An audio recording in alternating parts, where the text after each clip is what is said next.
This video is one that's going to be a little different.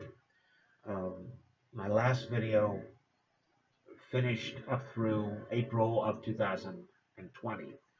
So we've covered Russian politics since the creation of the Russian state all the way up through this month, 2020. But this video, and depending upon how long it is, maybe a second one, I want to devote to talking about how Russia is ruled and discussing the uh, clan system that is, and the clan networks that are built around Putin that are essential if you are going to really understand how this system operates. I think the last video I began talking about the statement from Volodin in 2014. This new Russian wordsmith advised to the president said there is Putin and there is Russia. There is no Putin, there is no Russia. Now think about that. That's probably a bit absurd to say that. Russia has a long history, and you have been subject to in class and on these videos this long presentation of Russian history and politics. But think about now today's context. Russia has very weak institutions. That was one of my criticisms of the Yeltsin years, that when he destroyed the communist infrastructure, he really didn't try to set about establishing the types of political institutions that seem to be necessary for what we call liberal democracy. When you think about Russia today, you have to admit that President Putin is stronger than all of the institutions, stronger than the governors, stronger than the legislature, stronger than the courts. So where in the United States and in other Western democracies we talk about concepts of checks and balances, there really are very small checks upon Putin's power. And while these Russian institutions are weak and they are ineffective, Putin seems to be growing in strength in Russia. And this paradox of weak institutions but a strong leader is, I think, at the heart of understanding contemporary Russian politics. I seem to have picked up a spring cold. It's not the virus, though. One of the books that I'm going to be recommending to you if you want to do further reading is The Code of Putinism by Brian Taylor. It's an excellent book, and after you've subjected yourself to this class, this book will help put a lot of it into perspective, I think. But let me talk about for a minute about what he calls this code of Putinism. The Code of Putinism, this book by Brian Taylor, tries to understand the mindset of Putin and those people who are closest to him, around him. And some of these people have been with Putin, have been his allies or friends for decades. This Russian political system that we've been focusing upon the past few weeks combines a set of very formal rules and institutions, as any political system has. But Taylor calls this a hyper-presidential system. Now, we have talked in class about how when Yeltsin established the 93 Constitution, scholars called this a super-presidential system because it gave so much power to the president. Well, Taylor is arguing that it's more than a superpower, it's a hyper-superpower presidential system.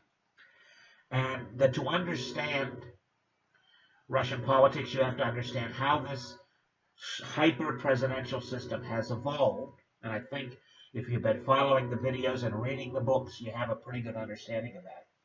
But he also says you have to understand the informal system of clans and the clan networks that are surrounding Putin. And so to understand this paradox of very weak, ineffective institutions, Putin has relied upon these clan networks, and this help explains why Russia often fails to achieve the goals that Putin sets out. And the prime example is these continuing national projects that he pushes. He referred to them even as recently as the January 15th State of the Union, State of the Nation. He sets out these goals that are in many ways like the goals of the 5-year plans that the Soviets put in place. And you know, as the Soviet Union went on, most of those goals were rarely accomplished. And so Putin talks about, for example, corruption. He needs to root out this. He has admitted his greatest failure. But how can he root out corruption when his system is not a free market system? It is a crony capitalist system that the people around him have been benefited enormously. They are the new oligarchs of the system.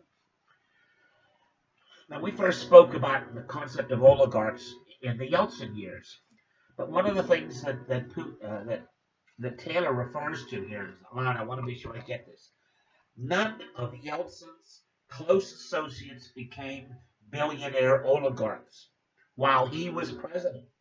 In the 1990s, oligarchs sought influence with the President Yeltsin once they became rich. They didn't become rich because they had influence with Yeltsin. This difference between Putin and Yeltsin can be explained by the code of Putinism. This impulse towards control and loyalty and feelings of vulnerability that have made this informal clan network even more important than they had been historically in Russia. So clans are not new to Russia. And this system where people gather allies and friends around them, and as they move up in the political hierarchy, they bring their friends along with them. That's been typical in Russia.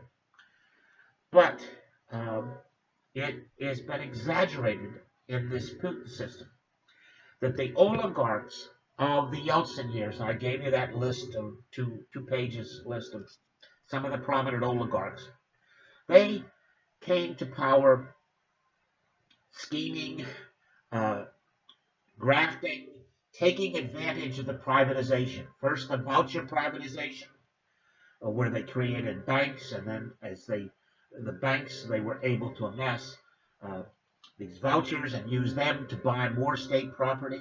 And they took advantage particularly of the loans for shares program that was in place in 1996 that helped President Yeltsin gather support because the central government was starved for funds, but the oligarchs had money. They gave money to Yeltsin, and Yeltsin passed that money out as he traveled the country in the re-election campaign, and gave that money to the oligarchs and to the governors who had political networks, their own clan systems in all the various regions. He got those governors to put their political clans behind Yeltsin and got Yeltsin elected over the communist candidate Gennady Zyuganov.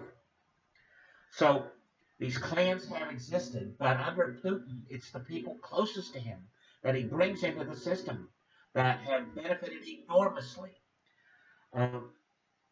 So Putinism, this system that Taylor talks about, is a combination of what political scientists talk about electoral authoritarianism. In other words, you have a system that has become very authoritarian, but it still allows for elections, but those elections are controlled, they are manipulated, they are managed.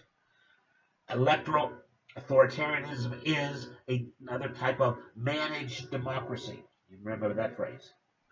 The system is characterized by cronyism. The people close to the president, the source of power, get enormous benefits. It is a system that is increasingly, especially since the frustration of Putin with the Western fixation on democracy and the freedom agenda, the hope of an alliance against international Islamic terrorists, that he had after 9/11 seems to have evaporated. Putin is concerned about the expansion of NATO. He's concerned about being lectured to by Western leaders like George Bush and particularly Obama. He's concerned about the impact of the color revolutions in Ukraine, in Georgia, how they started in Serbia, overthrowing governments.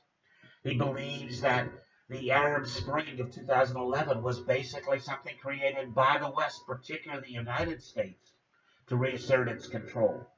So since 2004, he has become increasingly opposed to Western liberal values, especially openness and tolerance. This concept of tolerance is he has united with the Russian Orthodox Church to establish a very, very conservative brand of Christianity that has a lot of intolerance in it. If you're not with them, you're against them. This intolerance is particularly prominently demonstrated in the campaigns in Russia against gay propaganda. And in other words, anything that says anything positively about gay people is considered propaganda.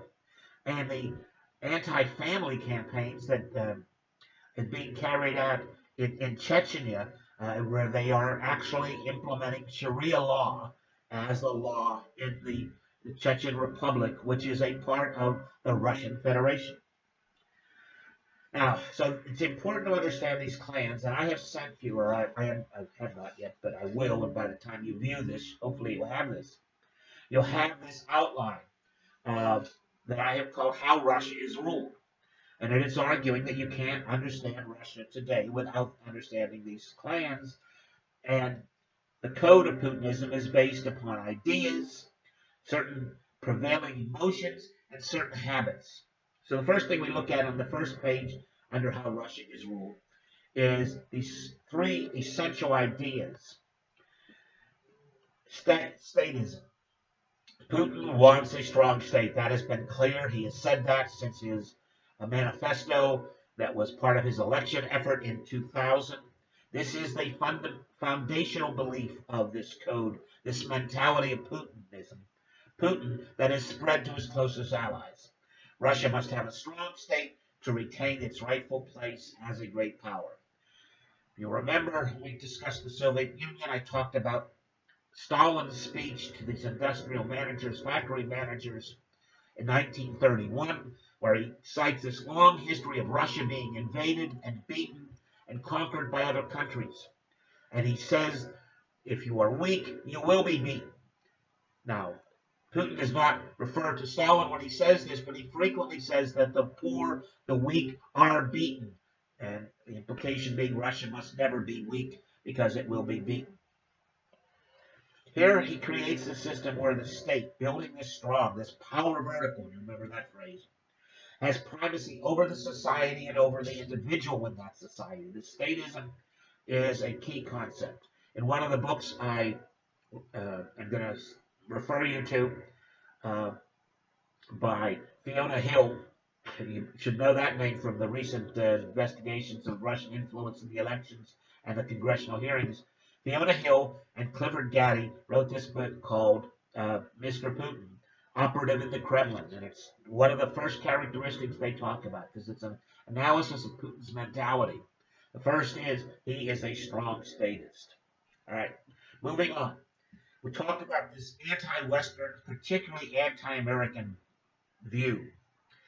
He sees Russia as a besieged fortress.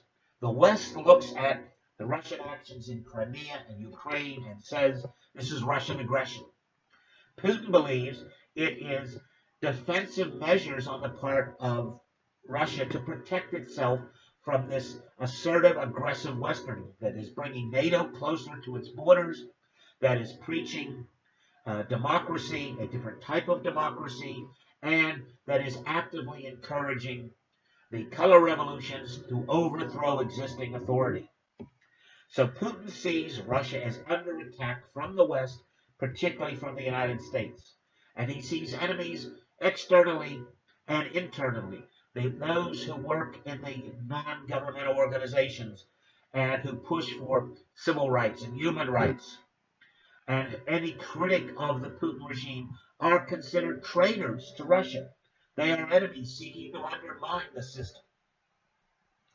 The third main idea is this conservatism that is really more particularly anti-liberalism than conservatism, that we tend to think of it. It stresses the group over the individual. This has been a characteristic throughout Russian history. All right? It is skeptical about human nature. It prioritizes order and tradition over change and reform. The stress of order, the stress of stability, is the fact that Russia, under Putin, has achieved a certain level of stability, is one of the things that most Russians in public opinion polls say that they are happy with Putin. He's brought stability to the system. But this emphasis upon stability and order also has to come out of his experiences growing up in the KGB and seeing the disaster, the mob that threatened the KGB headquarters in Dresden, is referred to in the Myers book. That was democracy written well. He has seen when you have free and open elections, you have people, good people, being thrown out of office. He saw this in Sobchak's case in St. Petersburg. And this has turned Putin against free and open elections. The people can't be trusted to govern themselves. You need a strong hand at the top. Now, the key habits that are associated with this system uh, are, for example, control, a distrust of spontaneous action. People are weak, they're easily led, they can be led by others. So that's why you need to have a strong hand that can interfere and can prevent Western interference in the operation of the system. Order is essential. It is the preference for hierarchical organizations. And this comes out of so many of the people around him come from security services and military backgrounds, power ministries. They prefer the stability of the state. That is the primacy. That is the most important thing. The state has to be strong and stable. The concept of unity, a habit that they emphasize things that united rather than an acceptance of pluralism. Those who are not with us are against us. It is this clan mentality, this small group, people that we know. Those who are not with us are potentially dangerous. They can be traitors. They are threats to the system. As you know from the readings, you have to have a strong sense of the loyalty that Putin demands of those around him. How important it is. It's a fierce sense of loyalty and honor, and your honor is related to your loyalty to the leader. Turn against the leader, and you break those bonds completely. Those who betray their friends are deserving of contempt. This goes back to the continuing efforts of Putin's Russia to go after dissidents like the Scarapple poisonings, the Litvinenko poisoning, the assassination of journalists, or the beating up and assault on journalists in Russia, anyone who comes out in opposition, particularly the Boris Nemtsov case, 2015. Here's a man who had been close to power under Yeltsin, and he has created this foundation that is investigating Russian corruption. They published documents about Putin and about his involvement and wealth. And this is really disturbing to Putin. And of course, we know Nemtsov was killed. And another thing that is largely, most particularly, I think, to Putin is this, what Taylor calls this hyper masculinity. These macho displays of Putin flying jets and doing deep sea diving and riding horseback and showing his chest and practicing his judo and playing his hockey.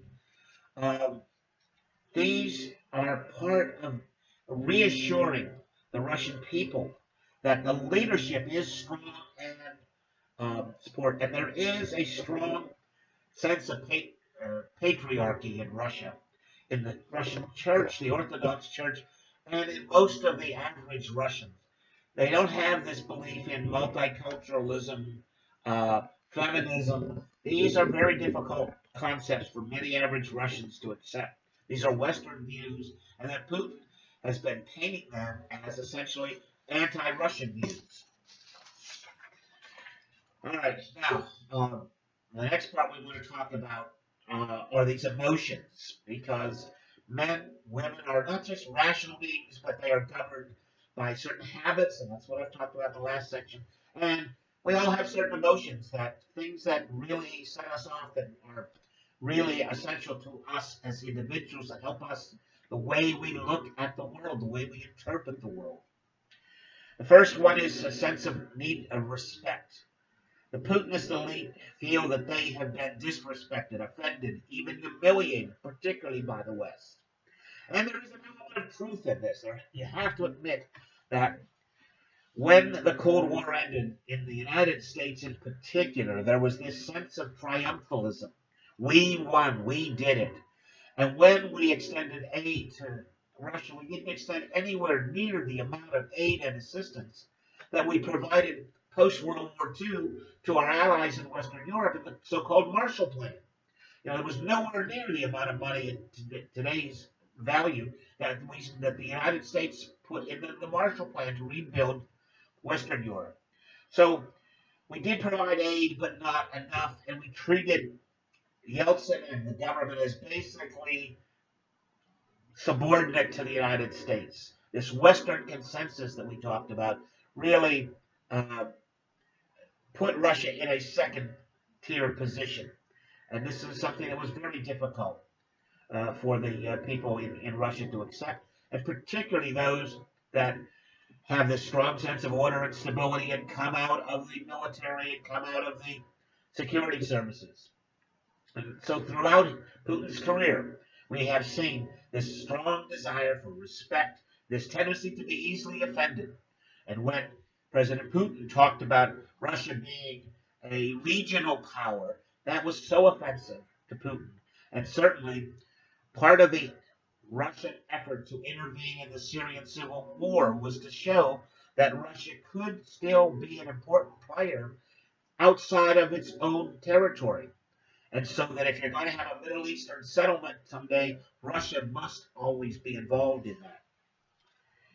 Along with the respect is this concept of resentment. Resentment about the collapse of the Soviet Union, this great geopolitical catastrophe that Putin talks about. Not that Putin intends to establish a new type of Soviet Union. This is clearly, if you look at the Hill and Daddy book about his mentality, clearly Putin recognizes that the market has destroyed the command economy. There is no going back to establishing a Soviet Union, and the ideology that would be there to establish a Soviet Union type system no longer exists. All right. But he still resents the fact, as a Russian status, that the Russian state has been so defined and disrespected. Certainly, he has to be concerned about the loss of status of his Chekist. That's the name for secret police that comes out of the post-revolutionary period, the early uh, uh, Secret Service, or the Chekist. We talked about that in class, and he has often talked about how he sees the present FSB as a successor to the Chekist past. So here is Putin, who joins the KGB for these crazy ideas of being a spy and being able to influence thousands. Remember, he says that in the Myers book. And he joins this organization. He's proud of it, and yet he sees it collapse, and he sees the regime on which it is supposedly the sword and the shield of the regime. That's the image of the KGB being destroyed, so it's losing its status. And this is manifest in a desire for revenge. Revenge against the West. Revenge against those that helped to destroy the Russian state. And so this is essential. And certainly, now this may seem strange given the hypermasculinity and this macho image of Putin, that there is a sense of vulnerability and a fear that has to be part of this characteristic. It is a fear of disorder. The mob in Dresden, that the populace, the fact that Sobchak was voted out of office by the people, this can lead to his sense of disorder. And it's also fearful of losing status and power. It's been reported that when that Putin watched the video of the news clips of Gaddafi being beaten and hung, executed in Libya, and he watched it many, many times. And this gets back to the weak are beaten. He believes that you have to be strong. He's fearful of what can happen. And that's why I think in Putin's mind and in those around him, he is the essential man to the system. So, as I say, many of these elements have been noted for years by people. There's a sense of overlap in them. But the sense of Russia as a strong state, home and abroad, is connected to these habits of control and order, feelings of resentment and disrespect. And they overlap and they help to make this code cohesive. So, you read through this overhead. I am going to have to end this one because it went on longer than I thought. So I will do another video on the clans, the network of people around him. And I'll talk about the Panama Papers and the issue of Putin's wealth in the next video. Neither of these videos essentially are going to be on the exam because this is how I would be summing up the semester. But I think it's important that you would want to understand more about how to put all this data that you've been amassing into a framework to understand. All right? So next video will cover the clans, the cronies that are around Putin.